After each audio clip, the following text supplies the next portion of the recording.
Bienvenue à tous dans cette émission, notre patrimoine. Vous le savez très bien, le patrimoine est une richesse qui doit être léguée de génération en génération. Aujourd'hui, vous allez remarquer, nous sommes ici aux Archives nationales du Congo, un établissement public. Les archives, moi je dis toujours, ne sont pas les papiers, ce sont les idées du passé qui doivent être léguées de génération en génération. Voilà l'importance même de cette journée que nous sommes aussi. C'est la clôture des femmes, la journée internationale de la femme qui était le 8 mars, mais mois de Dieu à la femme. Voilà, aujourd'hui nous sommes ici pour honorer cette journée, pour comprendre, pour faire voir aux femmes archivistes qu'ils ont le droit de se mettre debout, qu'ils ont le droit de protéger les archives, qui est une richesse qui doit être léguée de génération en génération. Voilà la raison pour laquelle vous avez vu tantôt le directeur général de l'Institut national des archives du Congo, André Sanza Moke. Également, nous avons reçu la première femme générale Bolingo, les Serndou, qui est venu aussi nous honorer. Toujours, c'est dans le cadre de protéger nos patrimoines. Nous voyons seulement les patrimoines, ce sont les critiques, comme on dit toujours, mais même les archives, même les documents sont des patrimoines qui doivent être légués de génération en génération. La cérémonie a été faite. On a présenté tout ce que le DG a donné son discours, mais nous allons parcourir d'abord cette étape, prendre la présidente des femmes archivistes, Madame Mireille Kapinga, qui va devoir nous donner aussi son point de vue, qui va nous donner son intervention par rapport. Donc voilà un peu, nous prenons déjà la présidente des femmes archivistes de l'Institut national de l'INACO. Bonjour Madame la Présidente. Bonjour, bonjour Madame. Vos impressions d'abord par rapport à la journée? Nos impressions sont positives dans le sens que célébrer la journée internationale de la femme, c'est mettre dans la conscience de la femme qu'elle a des responsabilités. Et ces responsabilités ne sont pas limitées. Donc par l'égalité des chances, l'égalité des droits et des chances que nous avons également la chance de pouvoir assumer des postes d'autorité. Pourquoi pas? Donc les impressions sont positives parce que nous nous sommes réunis pour rappeler la conscience de la femme. Par ces rappels, je pense qu'aujourd'hui, celles qui étaient encore ignorantes ont pris conscience et je pense que, comme l'on dit, que la bataille est encore longue, nous savons que nous allons réussir. Par le veille de la conscience, certaines femmes ou les femmes prendront leurs responsabilités en main et nous allons aussi accéder dans les postes d'autorité, pourquoi pas. Et nous allons aussi avoir le mot à dire sur certaines choses parce que nous en avons. Nous nous sous-estimons tout simplement. Donc, ôter la perche chez la femme, donnez-lui la responsabilité, boostez-les et nous allons de l'avant.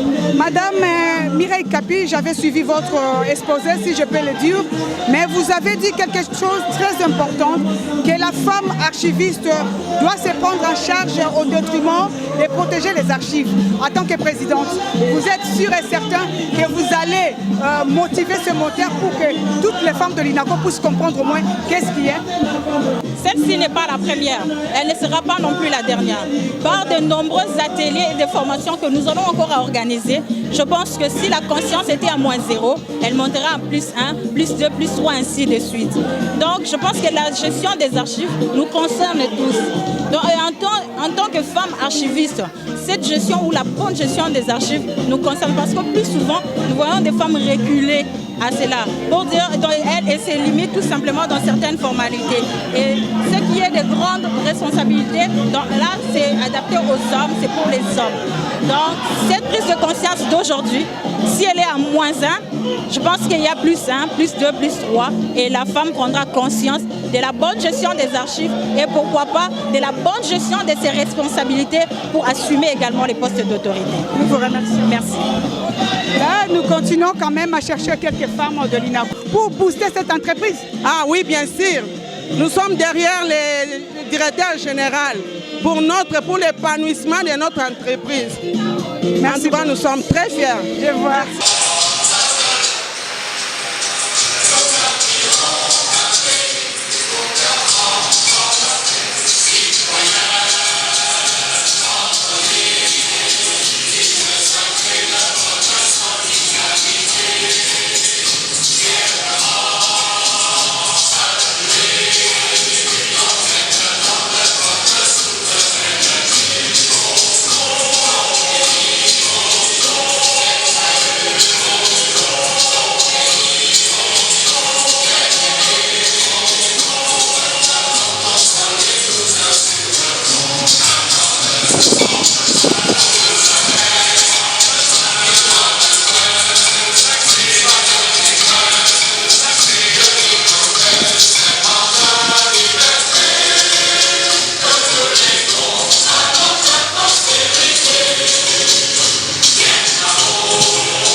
J'espère que tous nous connaissons la raison d'être que nous retrouvons ici à l'enceinte de l'Institut national des archives du Togo.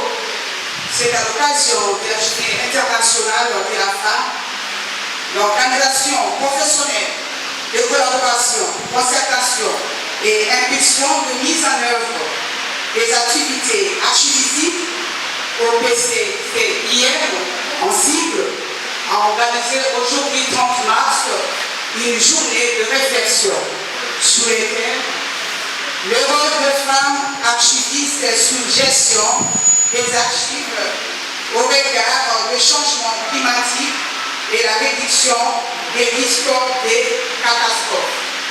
Voilà la raison d'être que nous retrouvons ici.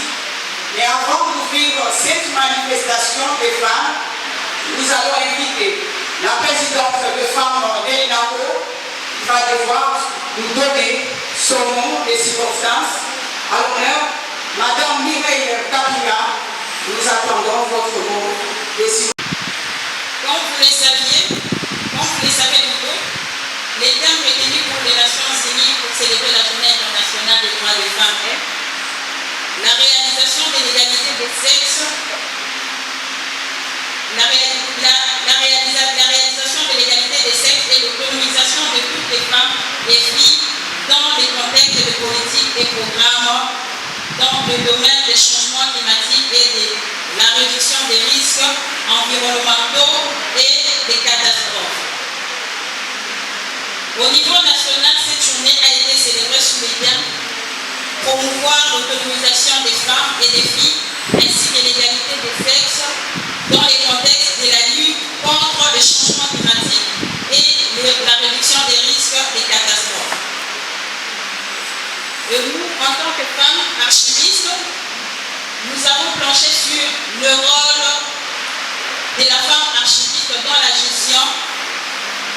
des archives au regard du réchauffement climatique et des risques des catastrophes. D'autre part, nous devons savoir que les chartes font référence aux caractéristiques, rôles et responsabilités construits par la société, attribués différemment aux femmes et aux hommes dans une culture et un espace donné. Donc, les normes et égalité des sexes, on voit que l'homme prime plus. Mais dans ces contextes, nous voulons expliquer que les genres dont nous parlons, ce n'est pas les sexes biologiques, mais plutôt social. Bien que la biologie provient du social, mais nous voulons épingler plus sur les potentiels et les capacités que peuvent donner les femmes dans les milieux professionnels. Alors, d'autre part, sur ce, nous devons savoir que la femme archiviste joue aussi un rôle très important dans la gestion des archives. Elle est une institutrice, donc formatrice et informatrice. Elle détient l'information sur la bonne gestion des archives afin de donner des solutions aux problèmes liés au réchauffement climatique. Cette dernière est le mieux informée pour former. Dans quel sens? Dans le sens que la femme archiviste, comme tout autre être humain, comme je venais de le dire, possédant les capacités et les potentiels à donner ou soit à démontrer quand il s'agit de trouver des solutions liées à un phénomène ou à un autre. Notre thème parle du réchauffement climatique et les risques des catastrophes. Nous voyons que la femme archiviste a aussi un rôle à jouer. Pourquoi? Parce que nous avons mentionné qu'elle est institutrice, donc elle détient l'information que d'autres ne connaissent pas. Alors elle est la mieux placée pour informer à ceux qui n'ont pas cette information, et surtout dans la gestion des archives pour pallier aux problèmes de réchauffement climatique et les risques des catastrophes. Qui ne sont pas du domaine, alors nous allons procéder par cette définition pour la meilleure compréhension. Les archives, par sa définition, sont l'ensemble des documents, quelle que soit leur date, leur lieu de conservation, leur forme, leur support, produit ou reçu de toute personne physique ou morale, et par tout service ou organisme public, privé, dans l'exercice de leurs activités. Donc ici, voyons que les archives peuvent être produites par des organismes. Les archivistes plutôt, ou dans les secteurs archivistiques. Sur ce, nous, femmes archivistes, étant informées de ces effets nocifs que peuvent provoquer la mauvaise gestion des archives sur les climats et la santé, rappelons à l'opinion que les archives doivent être gérées par un spécialiste, conservées et détruites selon les conditions respectant les normes archivistiques. Nous disons et nous vous remercions. Avant les grandes lignes pour un petit entretien, d'abord, j'aimerais vous présenter notre invité de marque, Maman Bolingo. Vous pouvez vous lever s'il vous plaît. Elle est générale. Veuillez notre invité, merci beaucoup. Cadre de l'INAPO, je pense que l'heure n'est pas au grand discours. J'aimerais tout simplement épingler quelques idées phares qui concernent le genre féminin, qui concernent les femmes. Comme vous le savez, dans l'histoire de notre pays, avant l'indépendance, les femmes étaient beaucoup plus astreintes, n'est-ce pas, aux travaux domestiques, aux travaux des champs. C'est vers les années 60, précisément après 65, il y avait un premier slogan qu'on avait lancé, c'était l'émancipation.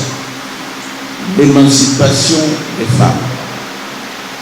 Et le président Mobutu à l'époque voulait justement faire émanciper les femmes.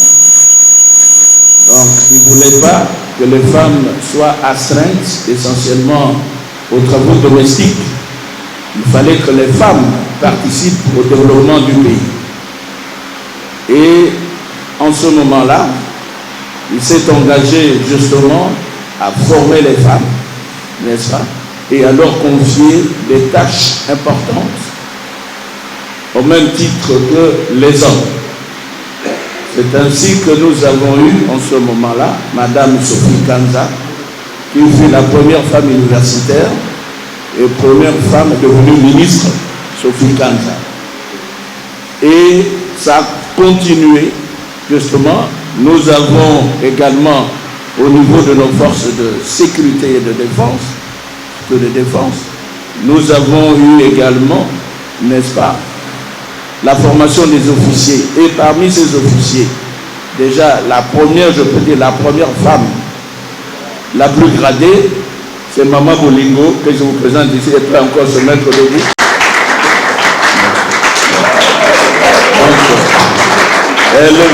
Elle est le produit de cette politique de l'émancipation de la femme côté politique, Madame Kanza, et du côté des forces de défense, Madame Bolingo. Et ça a continué. Donc elle est parmi les gens qui ont inauguré cette politique de l'émancipation de la femme congolaise. Avec le temps, nous sommes arrivés à la politique de l'égalité de sexe, ce qu'on appelle le gender. Le gender, justement, c'est aussi un principe qu'on a fait ancrer dans notre constitution. Aujourd'hui, il y a l'égalité, n'est-ce pas, de tout le monde, de tous les sexes, à l'accès aux fonctions politiques, n'est-ce pas, à d'autres fonctions également. Et c'est à ce titre que je dirais que vous, les femmes de l'INACO, vous êtes en train de bénéficier justement de toutes ces actions, de tous ces principes qui sont devenus constitutionnels, n'est-ce pas, et qui ont été défendus et promus par nos mamans, n'est-ce pas, nos grandes sœurs.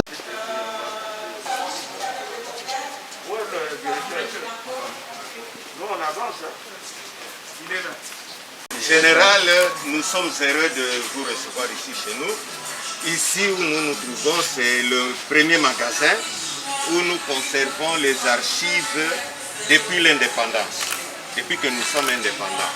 Ce sont ces archives qui viennent des différents ministères de notre pays, des différents services publics comme privés. Alors, ici en Israël, et puis d'autres photos aussi, nous les avons ici. Bon, ça fait quelques jours, hein, sur notre pays, sur les gens...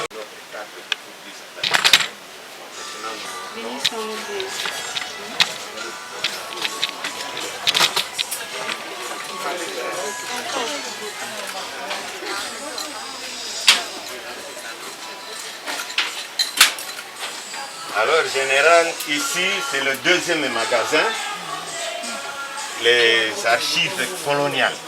Ce que les Belges nous ont laissé. C'est ce que nous conservons.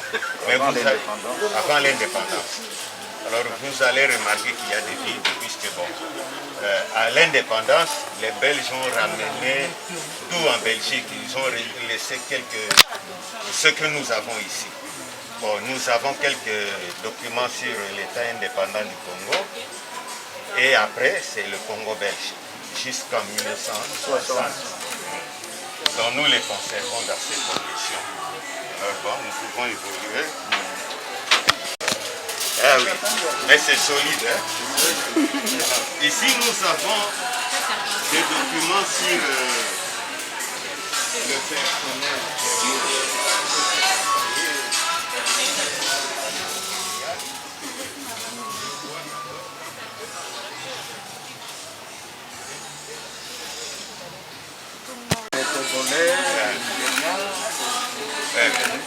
Donc les Belges réquitaient conservant et il y a des chercheurs, des professeurs, des étudiants, des journalistes qui viennent pour consulter et nous les mettons à leur disposition.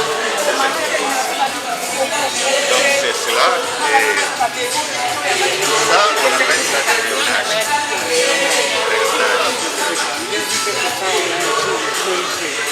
Bon, GG, oui, vous avez raison. Ce sont des cotes. Ce sont des dossiers traités. Quand c'est traité, on met des cotes. Là, ça devient un peu comme secret. Ça devient secret. Oui, oui. Alors, personne ne saura GG, ça veut dire quoi, sauf nous, les magasiniers. Donc là, ce sont des documents traités. C'est comme dans l'armée. Oui, GG, c'est la force publique. Donc nous avons deux ponts. Il y a...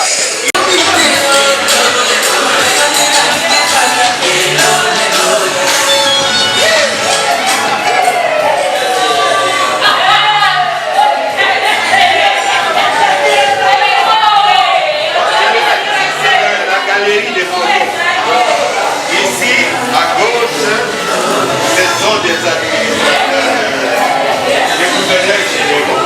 Là, on est le roi, le gouverneur lui-même, et puis son neveu, Albert Ier. Ici en bas, ce sont des gouverneurs généraux du gouvernement belge. Donc, derrière vous ici, au-dessus, ce sont des présidents de l'Assemblée nationale, des premiers ministres, et enfin ici en bas, ce sont des ministres de la culture. Depuis l'indépendance de aujourd'hui, ça fait plus de 56 ministres.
Élevé au grade de général de brigade. Il est dans l'armée depuis 1966. C'est là exactement 52 ans. Parce qu'on a élevé au grade de général de brigade en 2013, le 24 juillet 2013. Décrété en 2018. Nous saluons encore votre présence. Merci beaucoup de nous avoir honorés. Maintenant, nous allons passer à la photo des familles. Les souvenirs doivent rester. Nous nous préparons déjà.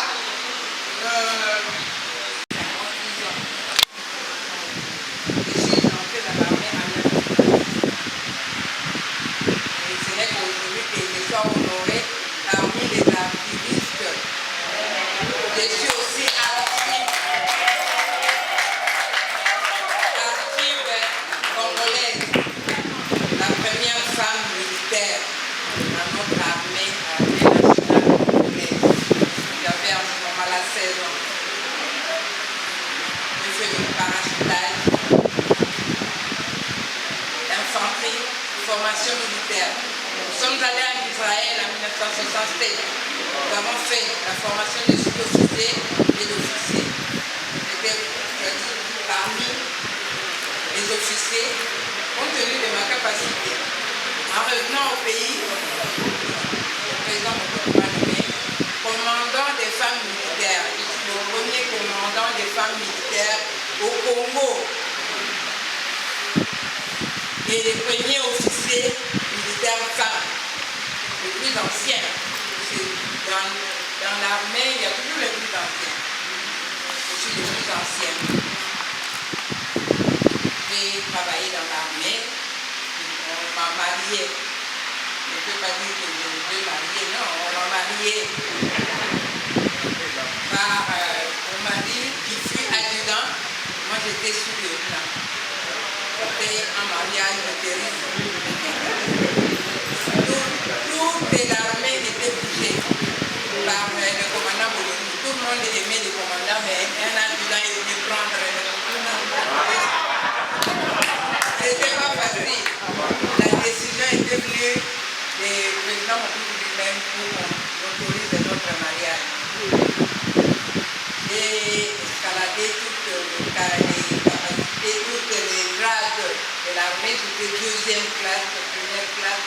caporal, sous-lieutenant, capitaine, major, jusqu'au grade de général de l'État. Je n'ai pas fait les films et les autres militaires, non. Je n'ai pas fait ça. Donc je suis l'armée comme un homme, j'ai commandé comme un homme, qui n'avait pas de complexe. J'étais comme un homme. C'est que l'homme faisait mon fils, parce que je suis entrée parmi les premières femmes à l'école de commandement et d'état-major. Nul était mon âge et l'année que je suis dans l'armée, j'allais faire aussi des jets. Mais j'étais déjà près de la retraite, eux ils savaient, moi je ne savais pas. Là, je n'avais pas fait la retraite. Et j'allais faire ça. J'ai pris capable de même de faire ça.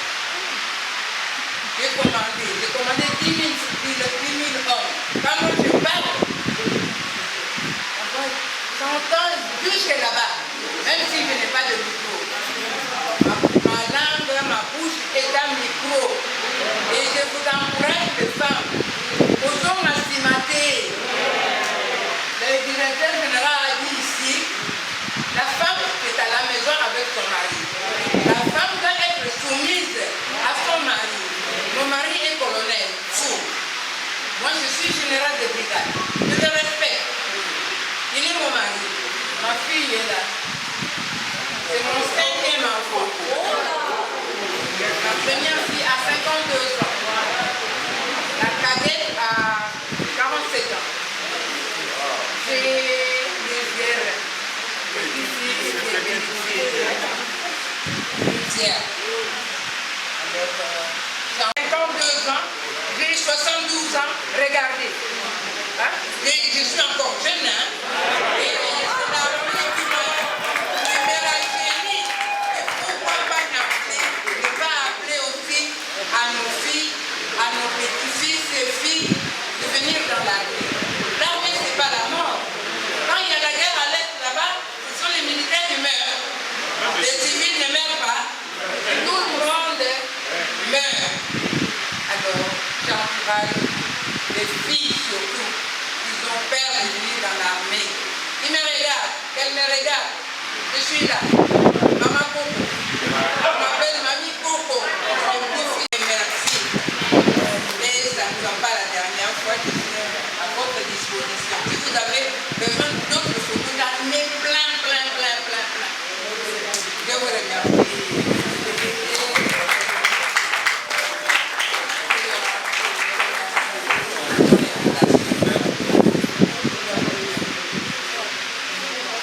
Merci beaucoup, Maman Bolingo, les serves du mari, première femme générale. Je vous avais dit déjà, nous sommes à la fin de cette cérémonie. Là, le protocole va diriger.